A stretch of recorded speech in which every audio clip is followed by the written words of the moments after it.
Ikan predator Amazon menggigirkan daerah Garut, Jawa Barat. Baru-baru ini, ikan arapaima, spesies predator sungai Amazon, membuat viral dunia maya. Ikan tersebut ditemukan saat banjir besar di Garut, Jawa Barat pada Juli 2022 lalu. Ada 2 ekor ikan arapaima yang ditemukan oleh warga. Namun ternyata dari Kementerian Kelautan Indonesia melarang adanya ikan ini di perairan Indonesia. Ikan ini merupakan salah satu ikan air tawar terbesar di dunia. Lalu kenapa ikan ini tidak boleh dipelihara di Indonesia? Apa sebabnya?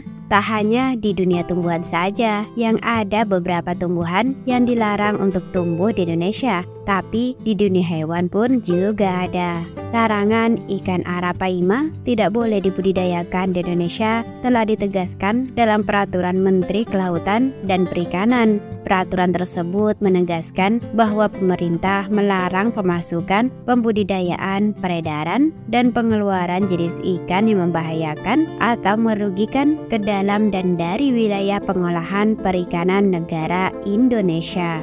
Ikan arapaima adalah ikan predator yang dapat memangsa ikan-ikan kecil, sehingga apabila lepas di perairan umum di wilayah Indonesia akan sangat berbahaya bagi biota dan ekosistem lokal. Untuk diketahui bahwa ikan arapaima memiliki kemampuan adaptasi yang sangat baik, bahkan saat kadar oksigen di lingkungan sekitar menurun, maka dengan cepat ikan ini akan muncul ke permukaan air dan menghirup udara secara langsung. Ikan ini juga memiliki karakter yang temperamental dan bersifat karnivora.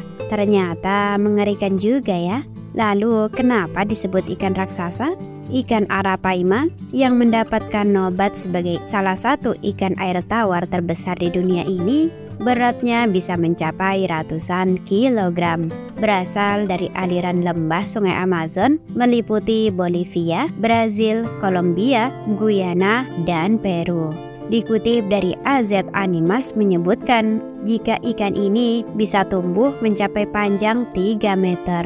Bahkan beberapa sumber lain menyebutkan panjang maksimalnya mencapai 4,7 meter dan beratnya mencapai 220 kg.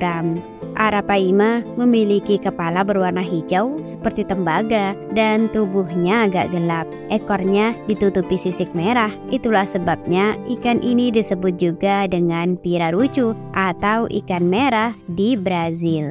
Selanjutnya, yuk kenali ciri-ciri fisiknya.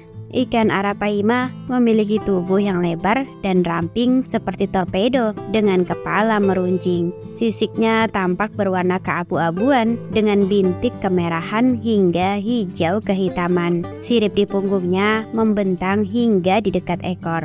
Arapaima memang tidak memiliki racun meskipun tergolong sebagai predator. Untuk melumpuhkan mangsanya, ikan ini menggunakan giginya yang tajam.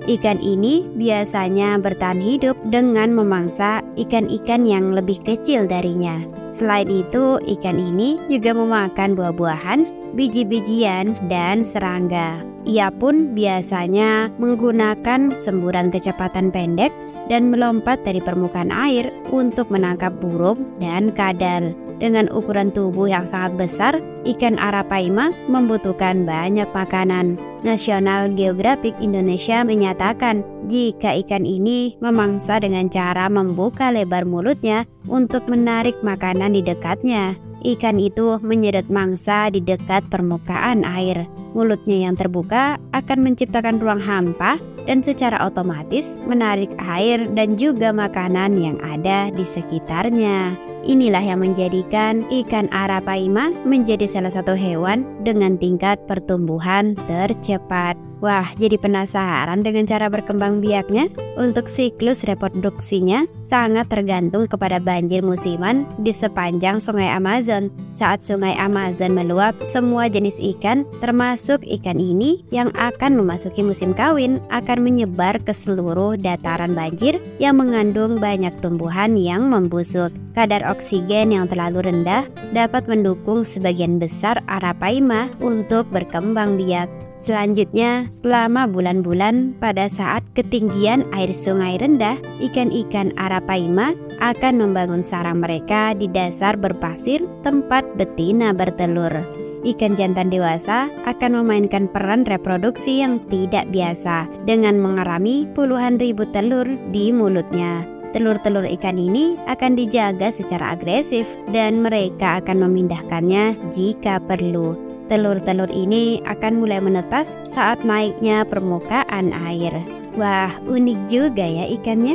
Ada fakta menarik lain, ternyata selain dilarang di Indonesia, ikan Arapaima juga dilindungi di Amerika Selatan. Loh, kenapa? Alasan negara ini melindungi ikan Arapaima disebabkan karena populasinya yang semakin menurun, bahkan terancam punah. Sejak penemuannya pada abad ke-18, ikan ini banyak diburu oleh manusia. Konon katanya pun Arapaima juga disebut sebagai ikan jenis hewan purba. Hal itu dilihat dari anatomi seperti wajah yang identik dengan hewan di zaman kuno, serta sisik dengan ukuran yang besar dan lebar. Tidak hanya itu, Arapaima gigas juga diperkirakan sudah hidup sejak 23 juta tahun lalu. Dan Arapaima juga disebut sebagai fosil hidup. Ikan ini seringkali muncul ke permukaan dan melompat dari air. Kebiasaan itulah yang membuat manusia semakin ingin menangkapnya demi berbagai alasan. Oleh sebab itu, pemerintah negara-negara di Amerika Selatan menetapkan peraturan yang menyatakan bahwa Arapaima termasuk jenis hewan yang dilindungi. Tapi ternyata sebelum dilindungi, ikan ini dikonsumsi. Bahkan masyarakat Amerika Selatan yang menganggap ikan Arapaima memiliki manfaat yang baik jika dikonsumsi. Di Amerika Selatan, ikan ini disebut dengan cod of the Amazon atau ikan cod Amazon. Cara mengolahnya bisa dilakukan dengan berbagai cara. Penduduk Amazon biasanya menyimpan ikan ini dengan cara mengeringkan dan menggarami daging ikan tersebut agar saat disimpan tidak membusuk. Tapi ingat ya, di Indonesia ikan ini dilarang. Bahkan yang dulunya hanya bentuk peringatan tegas, sekarang bisa ke ranah hukum loh. Koordinator dari Pengawasan, Pengendalian, dan Informasi Stasiun Karantina Ikan, Kementerian Kelautan dan Perikanan mengatakan, sebetulnya mereka sudah menyiapkan posko untuk menampung laporan dari masyarakat yang memang memiliki ikan tersebut. Memang ikan seperti ini harus segera dilaporkan dan diserahkan oleh pemelihara. Setelah peraturan Menteri KP nomor 19 tahun 2020 tersebut berlaku, sanksi tegas menanti masyarakat yang nekat tetap memelihara ikan-ikan invasif yang dilarang beredar di Indonesia. Apakah di sini ada yang memelihara ikan ini?